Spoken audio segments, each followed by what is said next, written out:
빅데이터라는 용어가 있습니다.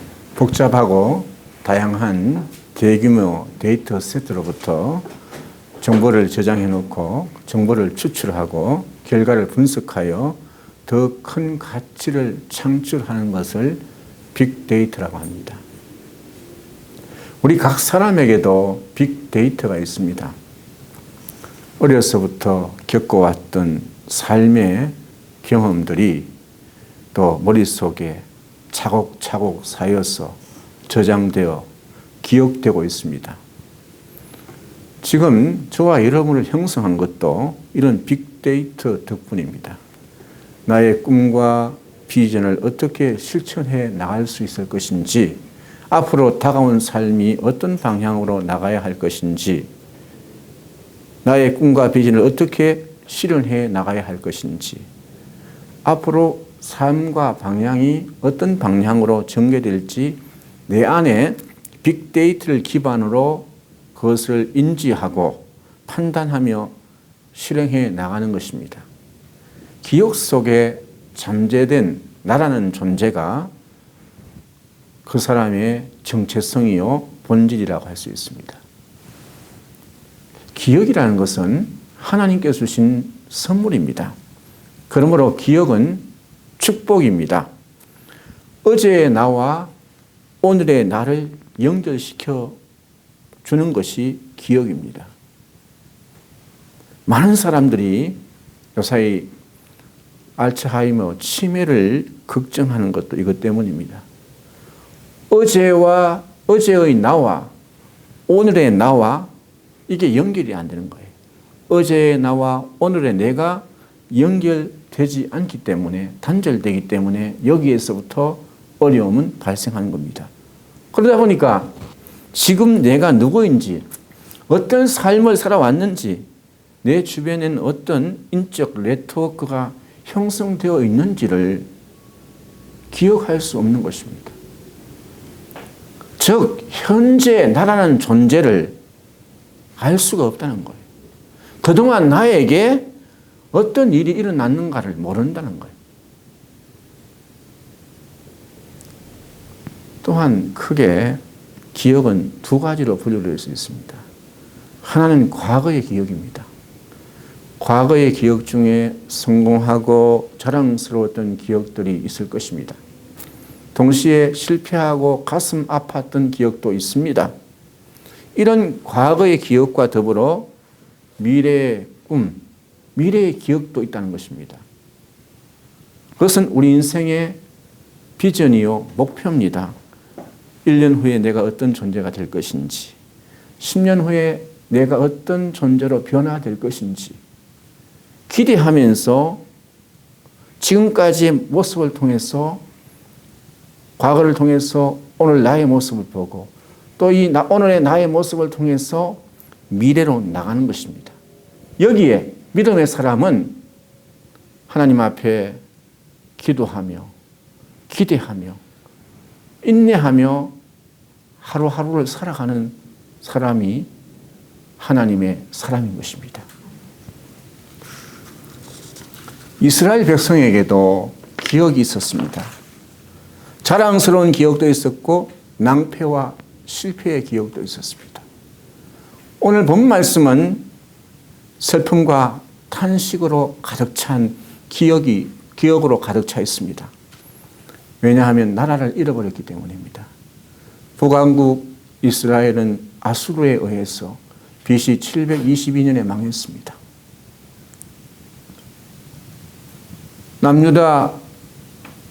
남유다는 바벨론에 의해서 BC 586년에 망했습니다.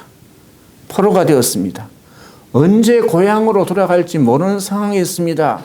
무려 70년 동안 지속되었다고 합니다. 성경은. 그러니 이스라엘 백성들은 여기에 패배의식에 사로잡혀 살 수밖에 없습니다. 미래에 희망을 걸기 어려운 시대를 살아가고 있습니다.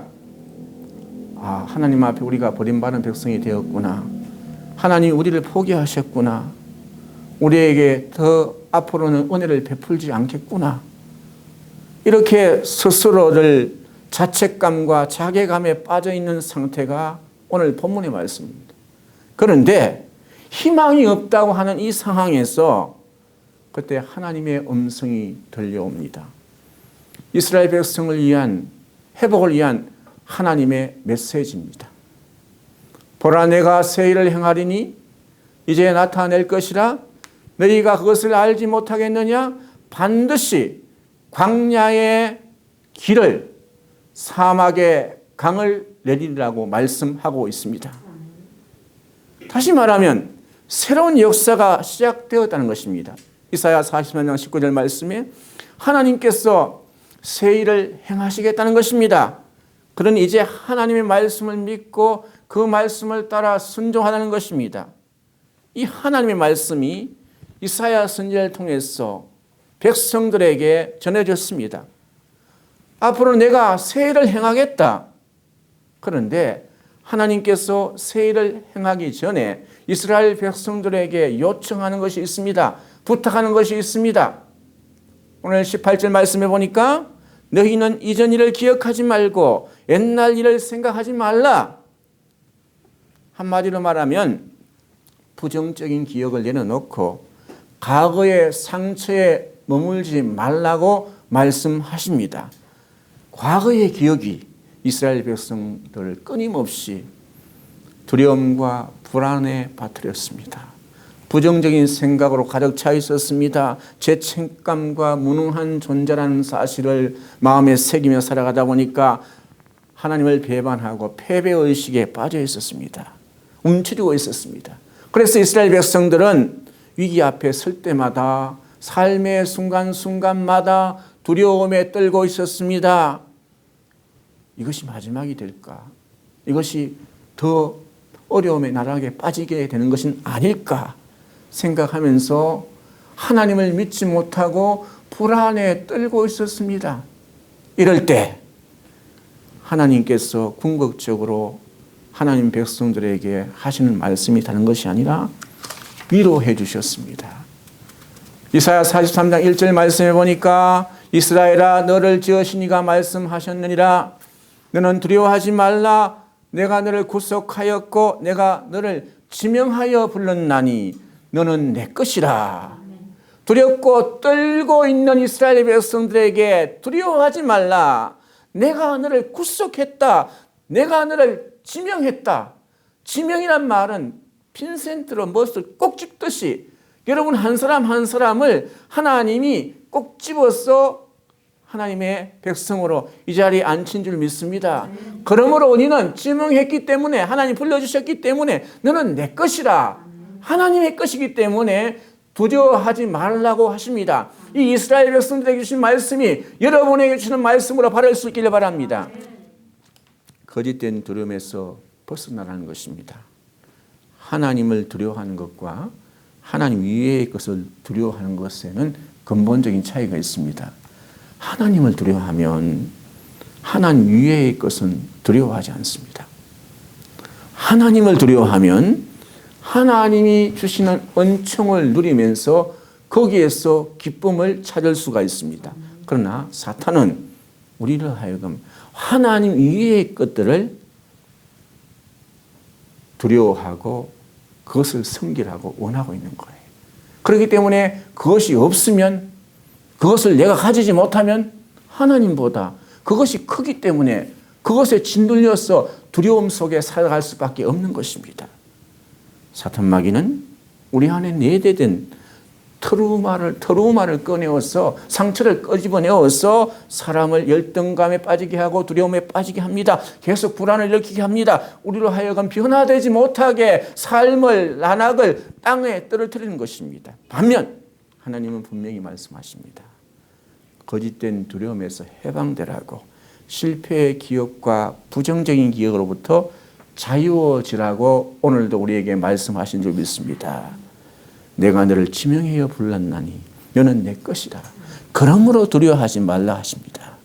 우리는 하나님에 의해 규정된 존재, 다른 무엇과도 바꿀 수 없는, 함부로 할 수 없는 믿음의 사람이라는 정체성을 잊지 않길 바랍니다.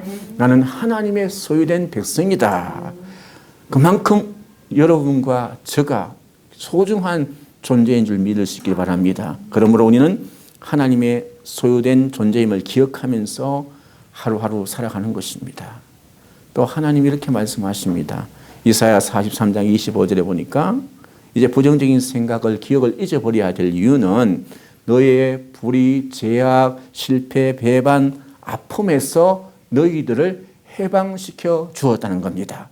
내가 허락한 은총 안에서 은혜를 누려라. 곧 나를 위하여 내 허물을 도말하는 자니 내 죄를 기억하지 아니하니라고 이사야 43장 25절에 말씀하고 있습니다. 우리의 허물과 죄를 기억하지 않는다는 것입니다. 이는 분명히 우리에게 주신 하나님의 축복인 줄로 믿습니다.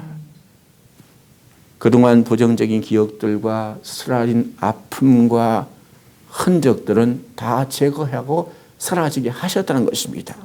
그러면서 하나님은 오늘 본 말씀에서 중요한 말씀을 하십니다. 이스라엘 백성들에게 과거에는 이스라엘 백성에게 끊임없이 기억하라고 말씀하셨습니다. 구약의 핵심적인 기억하라는 것은 뭐냐 하면은 이스라엘 백성을 애굽에서 인도해 주신 하나님을 기억하라고 했습니다. 해방과 자유를 허락해 주신 하나님을 잊지 말고 기억하라고 했습니다.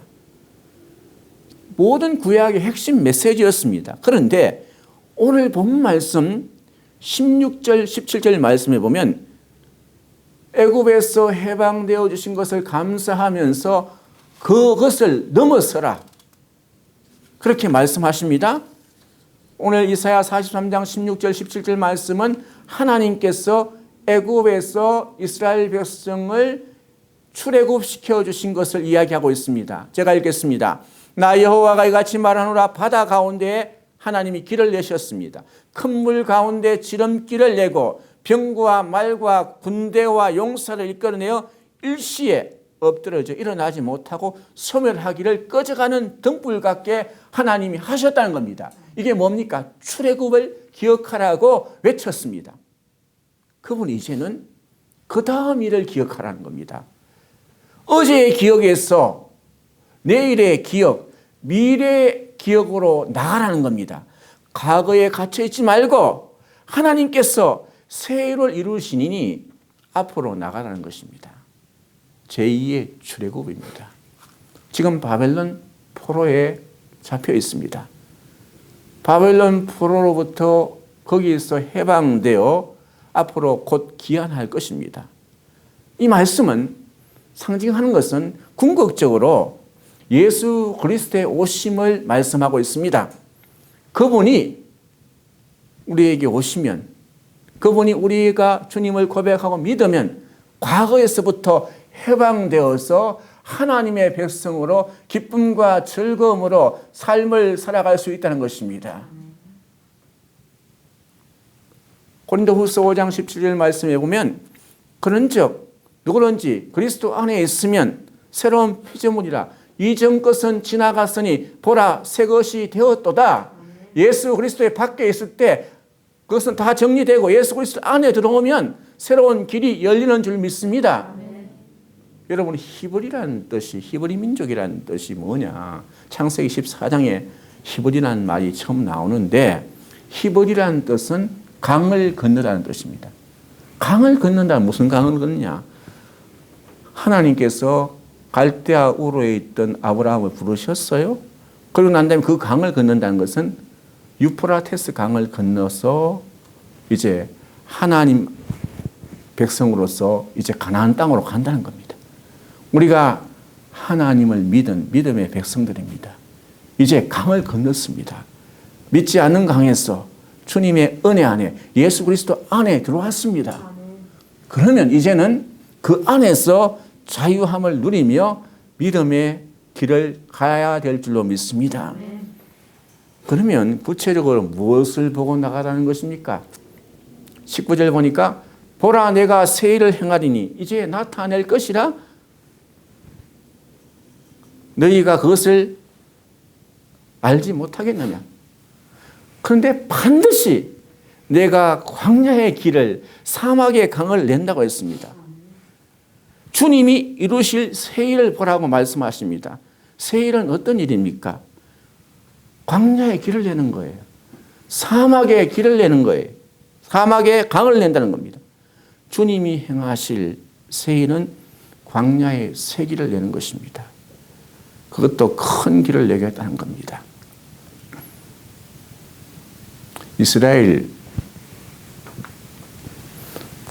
이스라엘의 그 국부라고 할 수 있는 아버지라고 불리는 사람이 몇 분 있는데 그 중에 한 분이 시몬 페레스라는 사람입니다. 이분이 96세까지 사셨습니다. 그런데 2016년에 돌아가셨는데 이분은 이스라엘의 초대 수상 벤구리온의 보좌관으로 시작해가지고 장관을 10번 했습니다. 총리를 3번 했습니다. 그리고 국회의 동의를 얻어가지고 92세까지 이스라엘의 대통령을 했습니다. 그분 책이 하나 나왔는데 2018년도에 나왔더라고요. 작은 꿈을 위한 방은 없다. 작은 꿈을 위한 방은 없다. 그분이 제일 후회하는 게 뭐냐면 좀 더 큰 꿈을 꾸지 않은 것을 후회했습니다. 이분이 얼마나 나라를 잘 다스렸는지 벤처 기업을 운영하듯이 나라를 다스렸습니다. 2008년도에 전 세계 경제적인 어려움이 왔습니다. 은행이 무너지고 미국도 무너지고 다 무너졌고 독일까지 무너졌습니다. 그런데 이스라엘 나라는 한 나라도 은행 하나 무너지지 않았습니다. 그분이 하는 말은 다른 것이 아니라 우리나라의 윤종록이라는 분이 시몬 페레스와 인터뷰를 시작했습니다. 그분이 하는 말이 질문을 했습니다. 기억력의 반대가 무엇입니까? 윤종록이라는 분한테 물었습니다. 여러분, 기억의 반대말이 뭡니까? 그러니까 이 윤종록이라는 분이 망각입니다. 그렇게 대답을 했습니다. 그러니까 시몬 페레스라는 분이 이 수상이 하는 말이 틀렸습니다. 기억의 반대말은 망각이 아니라 상상력이요, 창조력이라는 것입니다. 망각이 아니고 창조력이고 상상력이라는 것입니다. 세일을 행한다는 것, 광야에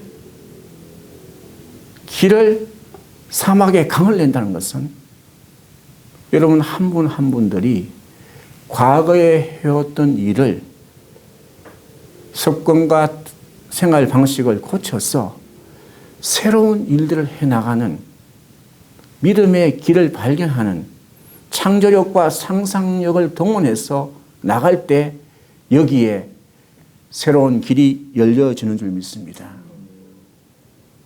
여러분 한 분 한 분들이 새로운 길을, 광야의 길을, 사막의 강을 내는 믿음의 영적인 벤처 기업이요, 하나님이 귀하게 쓰는 믿음의 그릇이라는 것을 잊지 않기를 바랍니다.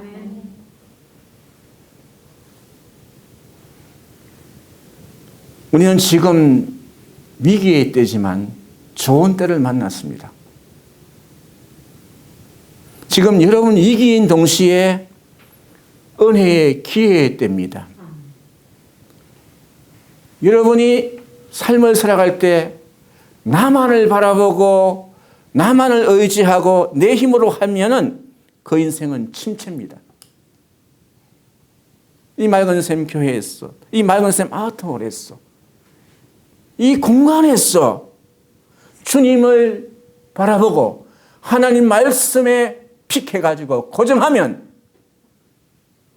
하나님의 은혜를 받으면, 위로부터는 영감을 받으면, 상상력과 창조력이 하나님이 주시는 꿈을 받으면 은혜요, 부흥이요, 성장이요, 새로운 길이 열릴 줄 믿습니다. 새로운 역사가 일어날 줄 믿습니다. 그게 나뿐 아니라 20절 하반절 보니까 이 말씀이 있습니다. 내가 광야의 물을 사막의 강들을 내어 내 백성 내가 택한 자에게 마시게 할 것임이라. 여러분 한 사람 때문에 여기 모인 손길들 때문에 여러분 한 분 한 분이 기업이에요. 미국에 가면 스탠포드 대학이 있고 또 거기에 실리콘밸리가 있습니다. 여러분 거기 실리콘밸리는 온 세계 젊은이들이 왔어. 먹지 못하고 힘들면서 어려운 가운데서 커피 마시고 빵 한 조각과 끼니를 때우면서 거기에서 밤을 지새워가면서 창조력과 상상력을 동원해서 기업을 이루어서 세계로 뻗어나간 겁니다. 창조력과 상상력이 없으면 앞으로의 삶은 살아갈 수가 없습니다. 우리나라의 대학들 앞에 보십시오. 거기에는 지금 뭐 이제 코로나라서 사람들이 많이 모이지도 않지만 고시촌이고 노래방이고 다 그런 거 아닙니까? 그러니까 어디에 소망이 있겠습니까? 여러분 한 사람 한 사람 때문에 믿음의 길을 가고 창조력과 상상력을 가지고 이 맑은 샘 교회에서 여기서 기도하고 그럼 여기에서 노래 부르고 여기서 여러분 가르치고 여러분 프로젝트를 계획하고 하나님 앞에 먼저 아뢰고 나가면 하나님께서 여러분을 통해서 새로운 일을 행할 줄 믿습니다. 이 3월과 더불어 신학기와 더불어서 여러분 앞에 진행되는 모든 일들 속에 하나님의 은혜가 함께 할 줄 믿습니다. 믿을 수 있기를 바랍니다. 보라 내가 새 일을 행하시는데 광야의 길을 사막의 강을 왜 내십니까? 하나님께서 광야의 길을 사막의 강을 내시는 이유가 있습니다. 다른 게 아니라 21절 말씀이 회답입니다. 이 백성은 내가 나를 위하여 지었나니 나를 찬송하게 하려 함이니라.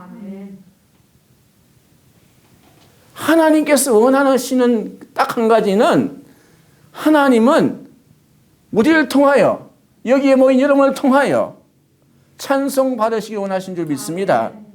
찬송이라는 것은 이 교회에서 예배당 안에서 부르는 찬송이 아닙니다. 그것을 넘어서서 여러분도 하나님 앞에 예배드릴 때 찬양 뜨겁게 해야 되지만 또 그걸 통해 은혜를 받아야 됩니다. 그러나 여러분의 삶이 하나님을 찬양하고 찬송하는 생활 속에서 하나님께 영광을 돌릴 수 있는 찬양하는 믿음의 삶이 되기를 바랍니다. 아멘. 저 사람 하나님이 서시는구나. 여러분을 볼 때 저렇게 멋지게 사는구나. 여러분을 통해서 예수 그리스도 하나님께서 또 여러분 삶을 통해서 영광 받을 수 있기를 바랍니다. 아, 저 사람 때문에 주님의 영광이 드러내고 여러분이 드러나는 것이 아니라 주님의 영광을 드러내면 여러분은 저절로 올라가게 되어 있는 거예요. 믿을 수 있기를 바랍니다. 이것이 하나님을 찬양한 자의 축복이요 예배하는 자의 복인 줄 믿습니다. 하나님의 기쁨인 줄 믿습니다. 이것을 위하여 여러분을 지명하여 불렀고 새 일을 행하신 줄 믿습니다. 말씀을 마치려고 합니다. 과거에 붙잡혀 있던 이스라엘 백성들에게 미래를 향한 꿈과 비전을 하나님이 제시해 주셨습니다. 하나님께서 새 일을 행하신다고 합니다. 그러려면 과거의 생각, 과거에 묶여있던 것을 벗어버리고 하나님이 함께하여서 반드시 내가 광야의 길을 사막의 강을 내신다는 것을 오늘 우리에게 여러분에게 주신 말씀으로 받고 이 봄과 더불어서 이 3월 더불어서 하나님 앞에 영광을 누릴 수 있는 믿음의 사람들 다 될 수 있기를 주님의 이름으로 간절히 축복합니다. 아멘.